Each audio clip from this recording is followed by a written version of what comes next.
Bismillahirrahmanirrahim. Assalamu alaikum student. You're welcome in my YouTube channel. Student, today we have to discuss all about the series resonance circuit. आज के इस lecture में student हम लोगों ने three components of AC circuit जिसमें register, capacitor, inductor को series में लगा के एक्साइट कर दिया है with the alternating source of current के साथ। तो ये हमारे पास सर्किट डायग्राम है। इसको आप लोग RLC सीरीज सर्किट भी बोलते हैं, इसी को आप लोग सीरीज रेजोनेंस सर्किट भी बोलते हैं। तो इसमें क्या है, ये हमारे पास रजिस्टर है, इंडक्टर है, कैपेसिटर है। All three components of AC circuits are connected in a series combination and they are excited by the alternating potential whose potential difference is equal to V। तो हमारे पास ये सर्किट डायग्राम होगी student. उसके बाद मैंने impedance diagram for this circuit को यहाँ पे ड्रा किया है। इस लेक्चर को स्टार्ट करने से पहले मैं आपको सजेस्ट करूँगा कि अगर आपने इससे प्रीवियस लेक्चर जो कि RLRC सीरीज सर्किट में था, अगर आपने उसको नहीं देखा तो सबसे पहले उसको अच्छी तरह से देखें, समझें, उसके बाद आपको ये टॉपिक समझ में आएगा। तो उसका जो लिंक है स्टूडेंट RC/RL सीरीज सर्किट का, आपको इस वीडियो की डिस्क्रिप्शन में मिल जाएगा। तो सबसे पहले वो देखें। हमने प्रीवियस लेक्चर के अंदर RC/RL सीरीज सर्किट के अंदर हम लोगों ने इम्पीडेंस डायग्राम ड्रा की थी for RC circuit and RL circuit. उसी कंसेप्ट को यहाँ पे रिवाइज करते हुए मैंने RLC सीरीज सर्किट के लिए ये इम्पीडेंस डायग्राम ड्रा किया। वहाँ पे आपने देखा था प्रीवियस लेक्चर में हमारे पास ये जो रजिस्टर है इसको रेफरेंस पॉइंट लिया है हम लोगों ने, और जो इंडक्टिव रिएक्टेंस है इसको अपवर्ड डायरेक्शन में लिया है, क्योंकि जो इसमें पोटेंशियल होता है वो करंट को लीड करता है RL सर्किट में। तो उसमें करंट रेफरेंस पे था तो रेजिस्टेंस करंट के लॉन्ग होगी, जहाँ पे VL जो था पोटेंशियल ड्रॉप अक्रॉस इंडक्टर, वो लीड कर रहा था करंट को bye the phase difference of 90 degree, तो उसकी इंडक्टेंस भी हमने उसी डायरेक्शन में ली। जबकि अगर हम लोग बात करें कैपेसिटर की, in case of capacitor capacitive reactance जो है वो रेजिस्टेंस को लैग कर रही है by the phase difference of π/2। ये हमारे पास इम्पीडेंस डायग्राम है। एक चीज़ और याद रखें स्टूडेंट, यहाँ पे जो हमने alternating source of potential, alternating source of current को कनेक्ट किया है, इसका जो फ्रिक्वेंसी है वो स्टूडेंट वो वेरिएबल है। We can change its frequency and you have to let that the frequency of this alternating source is gradually increasing. So let's see about the expressions for the inductive reactance. Inductive reactance is given that the omega L, which is equal to 2 pi FL. As you know that 2 pi and L are the constant, so the F is a variable. By replacing the constant we gets the proportionality constant. So XL inductive reactance is directly proportional to the frequency of the alternating sources। का मतलब क्या हुआ, अगर alternating source का frequency increase हो रहा है तो उसका इंडक्टिव रिएक्टेंस भी इंक्रीज होगा। अगर अल्टरनेटिंग सोर्स का फ्रिक्वेंसी कम है, डिक्रीज हो रहा है, तो इंडक्टिव रिएक्टेंस का वैल्यू भी क्या होगा, कम होगा या डिक्रीज होगा। Similarly, for the expression of a capacitive reactance, XC is equal to 1 over omega C, which is equal to 1 over 2 pi FC, where omega is equal to 2 pi F and C is as it.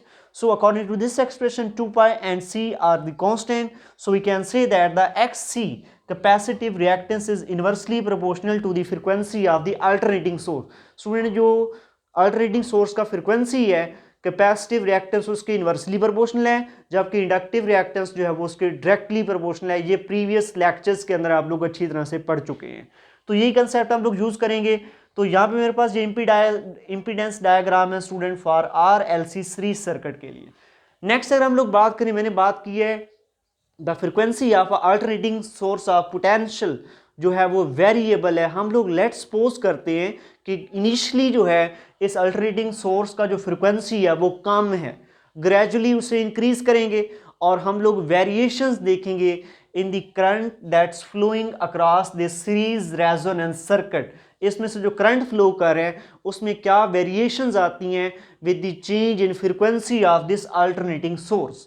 तो देखिए इसको, let's suppose we first talking about the at a low frequency. आप लोग suppose करें initially जो alternating supply है उसका frequency लो है। इट मीन्स दैट अगर उसका फ्रिक्वेंसी लो है, फ्रिक्वेंसी का वैल्यू कम है, it means that XL is proportional to F। अगर फ्रिक्वेंसी कम है तो XL इंडक्टिव रिएक्टेंस का वैल्यू कम है। But when you have to talk about the capacitive reactance, the capacitive reactance is inversely proportional to frequency. If the frequency of alternating source has a small value, you can say that capacitor will offer the maximum capacitive inductance. And when we have to talk about the resistor, as you know that resistance is the independent of the frequency of alternating source. आप alternating force का frequency source का frequency increase करें decrease करें, ठीक है, resistance उस पर depend नहीं करता, फ्रीक्वेंसी पे जस्ट इंडक्टिव रिएक्टेंस और कैपेसिटिव रिएक्टेंसेस डिपेंड करते होते हैं. तो let's see at a low frequency, जब अल्टरनेटिंग सोर्स का फ्रीक्वेंसी लो है, तो according to these two expressions XL का value at a low frequency कम होगा, क्योंकि XL directly proportional to F है. फ्रीक्वेंसी कम है तो एक्सएल कम है, फ्रीक्वेंसी कम है तो एक्सी ज्यादा है. It means that at a low frequency according to the impedance diagram XL का वैल्यू कम होगा, एक्सी का वैल्यू यहाँ पे स्टूडेंट ज्यादा होगा, जबकि आर जो है वो एज इट होगा, आर पे कोई चेंज नहीं आने वाला. तो यहाँ पे देखिए क्या हुआ है, देखिए ये इम्पीडेंस है एक्सएल वर्टिकली अपवर्ड है, XC capacitive reactance vertically downward है. जब हम लोग इनमें रिजल्टेंट इंपीडेंस निकालें, अगर हम लोग स्टूडेंट देखिए एक्सएल ऊपर है एक्सी नीचे है, दोनों वेक्टर्स हैं, इंपीडेंस वेक्टर्स हैं. जब वेक्टर अपोजिट डायरेक्शन में होते हैं तो उनमें होता है सब्ट्रैक्शन, आपस में माइनस होते हैं. देखिए जरा गौर से, एक्सएल ऊपर है एक्सी नीचे है, तो दोनों आपस में माइनस होंगे. माइनस होने के बाद जो रिजल्टेंट बनेगा स्टूडेंट, ये मैंने इसी डायग्राम में बना दिया, ये रिजल्टेंट बन गया है. देखिए एक्सएल माइनस हो जाएगा क्योंकि एक्सी ग्रेटर है, एक्सी में से जब एक्सएल माइनस होगा, because both are the impedances vector, तो वेक्टर आपस में सब्ट्रैक्ट होंगे जब अपोजिट डायरेक्शन में है. तो एक्सएल इस एक्सी में से माइनस होगा तो एक्सी का रिमेनिंग ये पोर्शन बच जाएगा, जबकि रेजिस्टेंस एज इट आ जाएगा. अब देखिए ये एक्सी है यहाँ से यहाँ तक, ये रेजिस्टेंस एज इट आ गया. इसी डायग्राम को मैंने रीड्रॉ किया यहाँ पे.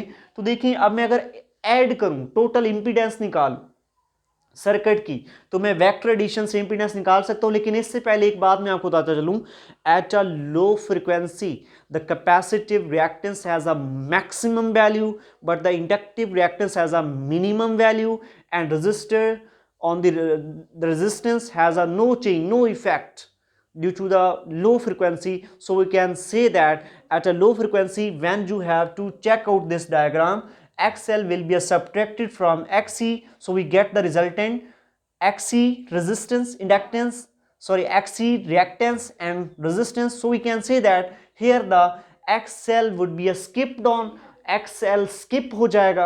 हम लोग कह सकते हैं at low frequency this RLC series circuit will behave as a RC circuit. ये जो RLC series circuit है at a low frequency student, ये just only RC के तौर पे एक्ट करेगा, क्योंकि लो फ्रिक्वेंसी पे इंडक्टिव रिएक्टेंस स्किप हो गया है. ठीक है, XC डोमिनेट कर गया है, XL जो है वो कम था तो उसको स्किप कर दिया उसने. और यहाँ पे वेक्टर डायग्राम में देखें XC यहाँ पे है, जबकि XL स्किप हो गया, वो इस XC में से माइनस हो गया, रिमेनिंग XC यहाँ पे आ गया, ये R हो गया. अगर इसका रिजल्टेंट ड्रा करें बाय वेक्टर एडिशन, ये XC को यहाँ पे उठा के इस इधर ड्रा करें, रीड्रा करें, ये प्रीवियस लेक्चर में आप लोग सीख चुके हैं. ठीक है, XC R first vector, XC second vector, तो दोनों का जो रिजल्टेंट है यहाँ पे ब्लू कलर में मैंने स्टूडेंट ये ड्रा किया है. This will represents the impedance of the circuit, और इम्पीडेंस कैसी है, R XC है. इट मीन्स दैट ये सर्किट कैसा बिहेव करेगा, RC के तौर पे बिहेव करेगा.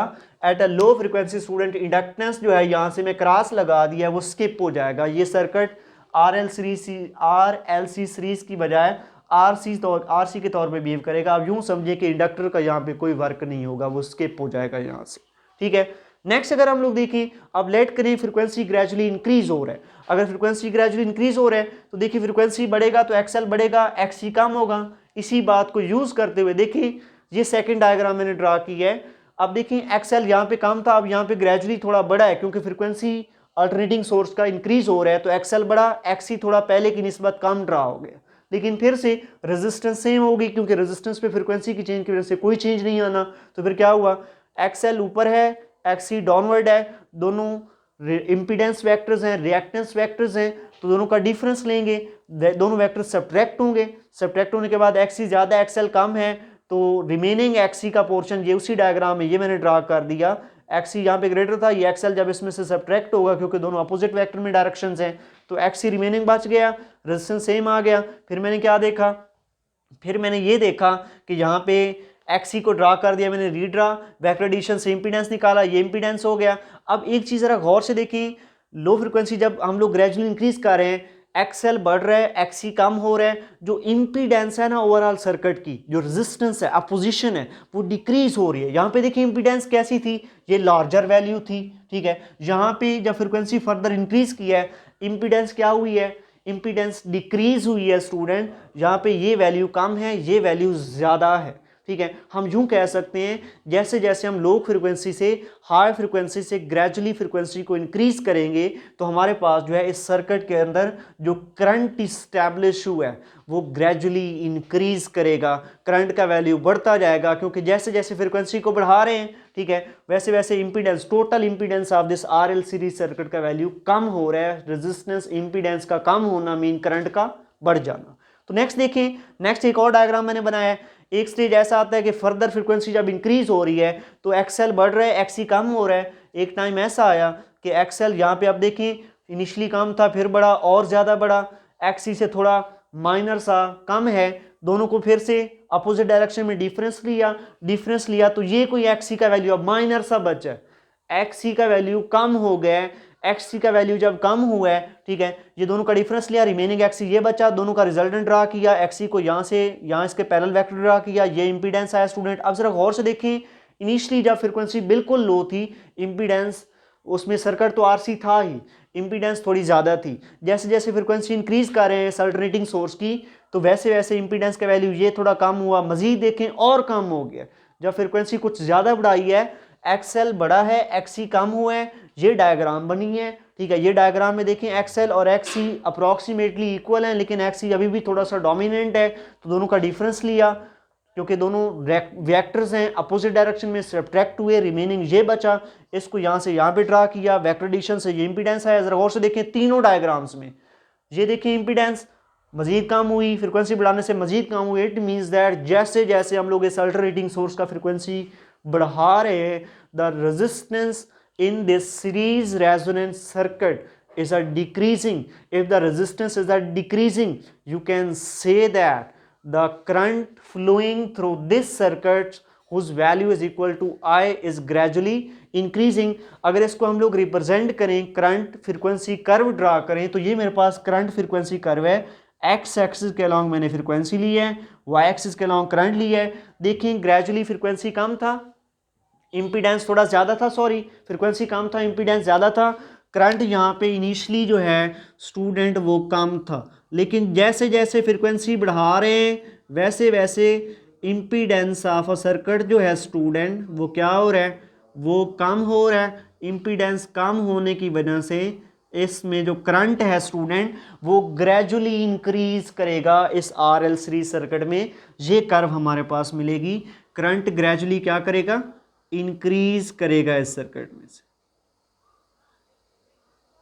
ठीक है। ये करंट का कर्व ऊपर जा रहा है, देखिए ग्राफ राइट साइड पे भी शिफ्ट हो रहा है, मीन फ्रीक्वेंसी इंक्रीज हो रही है, ग्राफ ऊपर जा रहा है, मीन करंट बढ़ रहा है। क्यों? क्योंकि जब फ्रीक्वेंसी इंक्रीज करेंगे, इनिशियली फ्रीक्वेंसी कम थी, इंपीडेंस ज़्यादा थी, फ्रीक्वेंसी और बढ़ाई, इंपीडेंस और कम हुई, फ्रीक्वेंसी और बढ़ाई, इंपीडेंस मजीद कम हुई, तो इंपीडेंस मीन अपोजिशन कम हो रही है तो करंट बढ़ रहा है। उसी के रिस्पेक्टिव मैंने यहाँ पे ये कर्व ड्रा कर दी। लेकिन एक स्टेज ऐसा आता है, देखिए inductive reactance, capacitive reactance both are in opposite direction, both are subtracting from each other. The stage at which the XL inductive reactance becomes equal to the capacitive reactance, then at that frequency we get some maximum value of a current and that frequency is said to be a resonance frequency.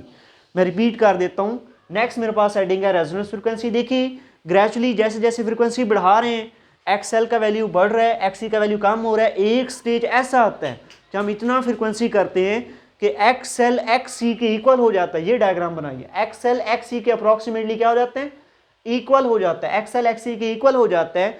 तो उस वक्त जो है जो resistance होती है, उस वक्त जो हमारे पास फ्रीक्वेंसी होती है उसको हम लोग नाम देते हैं रेजोनेंस फ्रीक्वेंसी का, और उस पर जो करंट मिलता है हमें वो मैक्सिमम मिलता है। उसकी रीज़न क्या है वो ज़रा गौर से देखें। रेजोनेंस फ्रीक्वेंसी देखिए ग्रेजुअली फ्रीक्वेंसी बढ़ा रहे हैं, एक्सी कम हो रहा है, एक्सएल बढ़ रहा है, दोनों का डिफरेंस देखें ये मिला हमें, जी इम्पीडेंस मजीद कम हुआ, लेकिन एक टाइम ऐसा आया कि जब एक्सएल का वैल्यू मजीद फ्रिक्वेंसी को बढ़ाने से एक्सएल एक्सी के इक्वल हुआ, दोनों अपोजिट डायरेक्शन में। अगर दोनों इक्वल हैं स्टूडेंट यहाँ पे, तो एक्सएल एक्सी को कैंसिल कर देगा, रिमेनिंग हमारे पास रेजिस्टेंस, क्योंकि रेजिस्टेंस पे फ्रिक्वेंसी का कोई चेंज नहीं आएगा, रेजिस्टेंस बचेगी, एक्सएल एक्सी से कैंसिल हो गया, तो remaining impedance of circuit RLC series circuit का इम्पीडेंस कितना होगा, ओनली आर होगा, ओनली आर के इक्वल होगा। देखिए जरा गौर से, जब फ्रीक्वेंसी लो थी, जो इम्पीडेंस हमारे पास सर्किट में आ रही थी वो आर और एक्सी का सम था, आर और एक्सी का सम था, आर और एक्सी का सम था। लेकिन फर्दर जब रेजोनेंस फ्रीक्वेंसी आई है, जब एक्सएल एक्सी के इक्वल हो गया स्टूडेंट,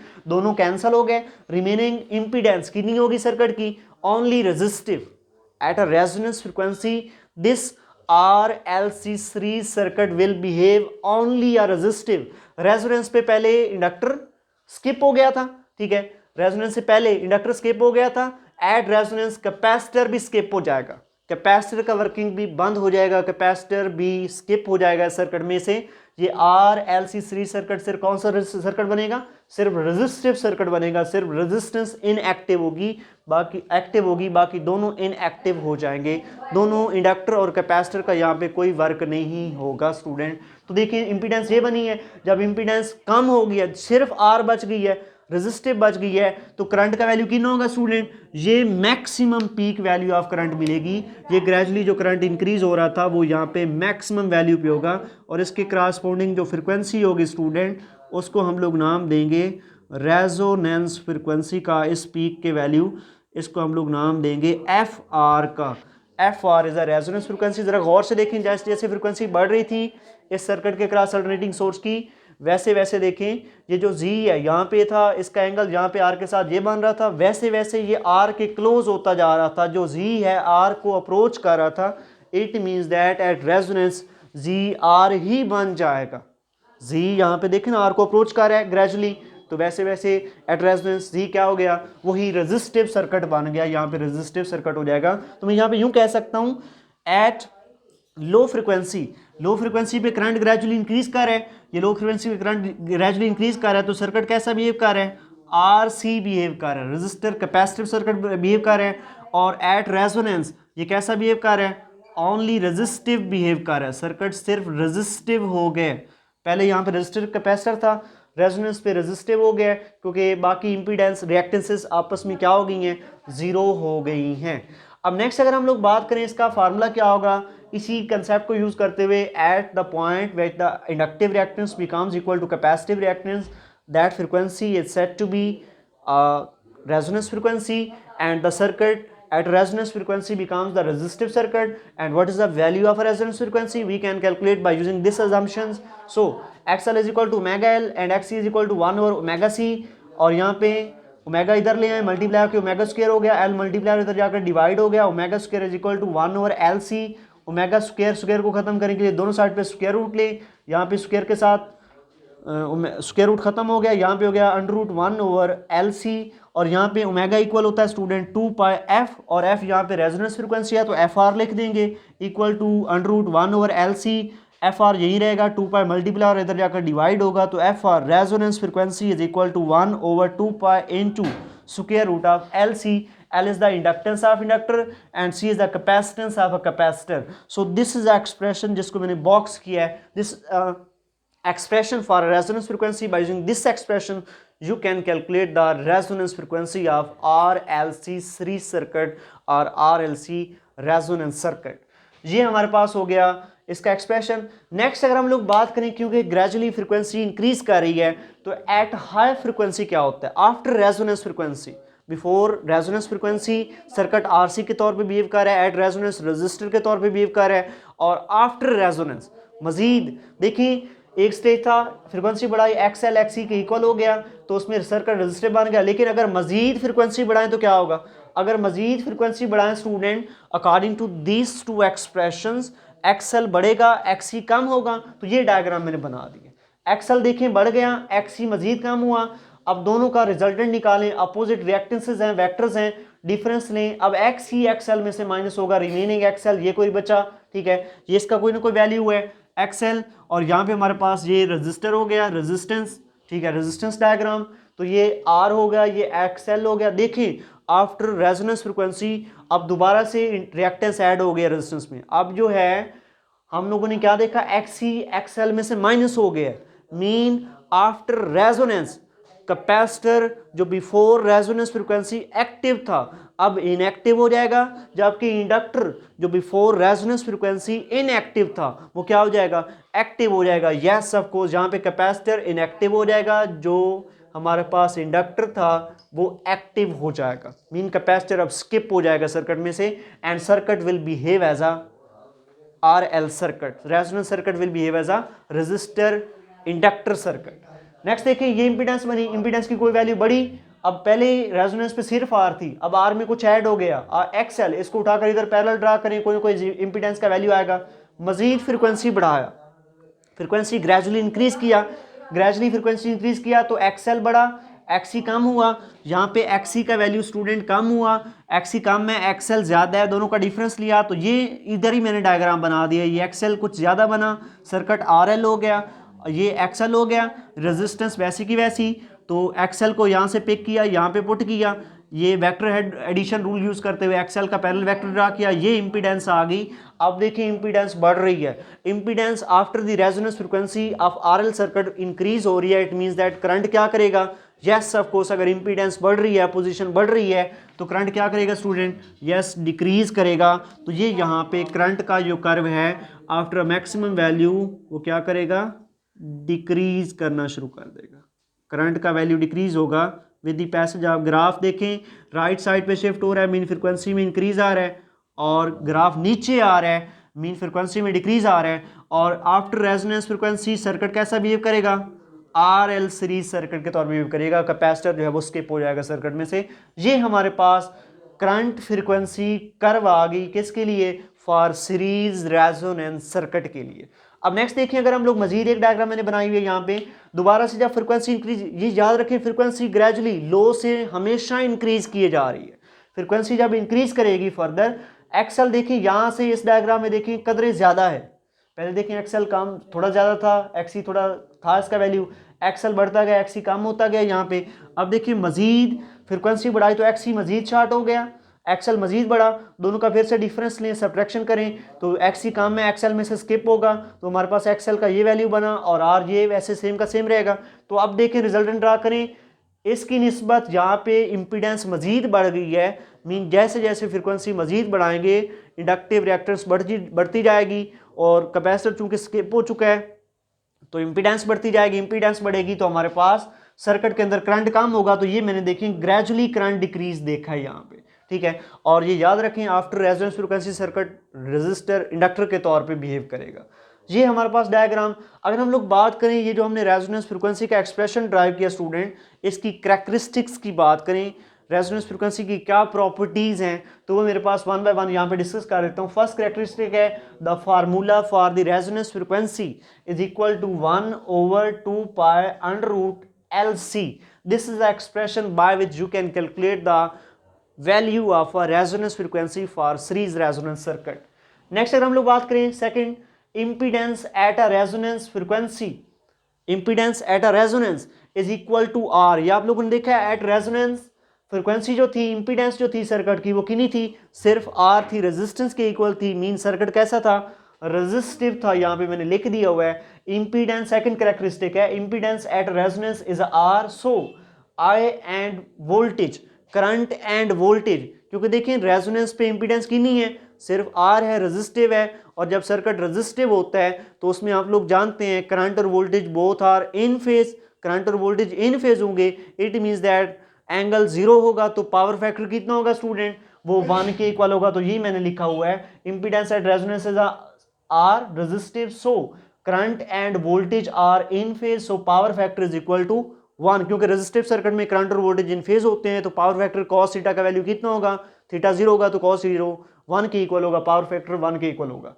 नेक्स्ट थर्ड जो है characteristic, minimum impedance at resonance frequency the RC series circuit has a minimum impedance which is equal to R, ये पहले बता चुका हूँ, and you can say that at resonance the impedance of RC series circuit is a minimum which is equal to resistive circuit। तो ये आप लोग already पढ़ चुके हैं, जो कि R के इक्वल होगी इंपीडेंस। नेक्स्ट अगर हम लोग बात करें at resonance frequency the impedance of a circuit is a minimum, so the maximum current across this series resonance circuit will be established, whose value can be determined by using I is equal to V naught over R, और उसकी value हम लोग इस फॉर्मूले से calculate कर सकते हैं। अगर last characteristic of resonance frequency की बात करूं स्टूडेंट में यहाँ पे, तो वो है at resonance frequency potential drop VL across inductor and potential drop across a capacitor that's represented by VC may larger than the value of a source potential। ये क्या कह रहे हैं, ये स्टूडेंट कह रहा है कि रेजोनेंस फ्रीक्वेंसी पे जो पोटेंशियल ड्रॉप अक्रॉस होना है कैपेसिटर और इंडक्टर, उसकी जो वैल्यू है वो सोर्स के पोटेंशियल से ज़्यादा हो सकती है। उसकी क्या एग्जांपल है मैं आपको बताता हूँ कि सपोज करें आपके पास एक बच्चा है, आप उसे डेली बेसिस पे 10 रुपीज़ देते हैं, जेब पॉकेट मनी देते हैं, ठीक है, वो 10 रुपीज़ को डिपॉजिट करता रहता है, उसमें से कभी 2 रुपीज़ खर्च कर देता है, 4 रुपीज़ खर्च कर देता है, एटलीस्ट सपोज कर लें 5 रुपीज़ वो ऐड करता है। After some days, after 30 days और आफ्टर दी 1 मंथ आप लोग देखेंगे कि आपने उसे डेली कितना पॉकेट मनी दिया है, आपने उसे 10 रुपीज़ दी है, लेकिन मे बी अगर वो सेविंग करता है, ठीक है, आफ्टर 1 मंथ मे बी उसका पॉकेट मनी डेली बेसिस पे 10 रुपीज़ है, लेकिन वो खर्च मे बी एक ऐसी कंडीशन में आ सकता है कि वो 100 रुपया खर्च कर दे, 100 रुपीज़ खर्च कर दे। उसकी रीज़न क्या है, क्योंकि उसने सेव किया है। अब देखिए उसका डेली इनपुट कितना था 10 rupees, output after some time after some weeks कितना हुआ है 100 रुपीज़। तो यही बात यहाँ पे है कि जब कैपेसिटर और इंडक्टर ड्यूरिंग दिस सर्किट ये चार्ज होंगे, अपने अंदर पोटेंशियल को सेव करेंगे, एक टाइम ऐसा हो सकता है कि रेजोनेंस फ्रीक्वेंसी पे जो ये पोटेंशियल रिलीज करेंगे, पोटेंशियल ड्रॉप होगा इनके क्रॉस, वो इस सोर्स के पोटेंशियल से जो इन्हें डेली बेसिस पे मिल रहा था, जो इन्हें रेगुलर इंटरवल में मिल रहा था, वो उससे क्या हो सकता है, ज़्यादा हो सकता है। तो ये हमारा आज का लेक्चर था स्टूडेंट, जिसमें आप लोगों ने बेसिक यही समझना है, RLC सीरीज सर्किट है, इनिशियल लो फ्रिक्वेंसी पे आप लोग जानेंगे कि जो है इनिशियल लो फ्रिक्वेंसी पे XL का वैल्यू कम होगा, XC का वैल्यू ज़्यादा होगा, तो XL स्किप हो जाएगा, इसमें से डिफरेंस लेके XC और सर्किट जो है कैसा बन जाएगा, RC रजिस्टर कैपेसिटर सर्किट बन जाएगा। और जैसे जैसे हम लोग फ्रिक्वेंसी बढ़ाते जाएंगे, एक स्टेज ऐसा आएगा कि इंडक्टिव रिएक्टेंस और कैपेसिटिव रिएक्टेंस सेम हो जाएगी, और वो उस फ्रिक्वेंसी को हम लोग नाम देंगे रेजोनेंस फ्रिक्वेंसी का। और उस पर सर्किट कैसा होगा, ओनली रेजिस्टिव सर्किट होगा, पावर फैक्टर 1 होगा, पोटेंशियल और करंट इन फेज होंगे, और करंट उस वक्त कितना होगा, मैक्सिमम होगा, क्योंकि इंपीडेंस कितनी हो चुकी होगी, कम हो चुकी होगी। लेकिन लेटर ऑन जब हम लोग बात करेंगे after the resonance frequency at a high frequency, XL further increase होता जाएगा, XC डिक्रीज होता जाएगा, तो सर्किट में दोबारा से XL ऐड हो जाएगा R के साथ। लेकिन याद रखें throughout the circuit resistance पे by the changing of frequency कोई इफेक्ट नहीं होगा, और XL जब ऐड होगा तो resistance impedance of circuit Z की वैल्यू फर्दर इंक्रीज करती जाएगी। तो जो रेजोनेंस फ्रीक्वेंसी पे सिर्फ रेजिस्टिव सर्किट था तो करंट मैक्सिमम था, जैसे रेजिस्टेंस मजीद बढ़ेगी, इंपीडेंस बढ़ेगी, करंट का वैल्यू ग्रेजुअली क्या करेगा, डिक्रीज करेगा। और उसकी जो कर्व है वो हमने यहाँ पे बनाई हुई है, the variation curve between current and frequency, ये आपके सामने है। यहाँ से आप देख सकते हैं एट लो फ्रिक्वेंसी, यहाँ पे लिख देता हूँ मैं, यहाँ पे लो फ्रिक्वेंसीज के लिए, लो फ्रिक्वेंसी के लिए आपके पास जो है स्टूडेंट सर्किट होगा कैसा, RC, करंट का वैल्यू ग्रेजुअली इंक्रीज करेगा, ठीक है। एट रेजोनेंस फ्रिक्वेंसी, ये वाला पॉइंट रेजोनेंस का है स्टूडेंट, रेजोनेंस फ्रिक्वेंसी पे रेजिस्टिव ओनली होगा, रेजिस्टिव करंट होगा maximum. After resonance frequency, high frequency की बात करें स्टूडेंट, यहाँ पे हाई फ्रिक्वेंसी पे क्या होगा हमारे पास, यहाँ पे हाई फ्रिक्वेंसी पे सर्किट RL बन जाएगा, और करंट का वैल्यू क्या करेगा, डिक्रीज करेगा, क्योंकि इनिशियली लो फ्रिक्वेंसी पे इंपीडेंस ग्रेजुअली डिक्रीज करेगा, एट रेजोनेंस 0 हो जाए, कम हो जाएगा फिर इंपीडेंस, और आफ्टर रेजोनेंस इंपीडेंस दोबारा से इंक्रीज करेगा, तो करंट का वैल्यू क्या करेगा, डिक्रीज करेगा। तो इसके साथ ही ये हमारा आज का लेक्चर था। अल्लाह हाफिज़।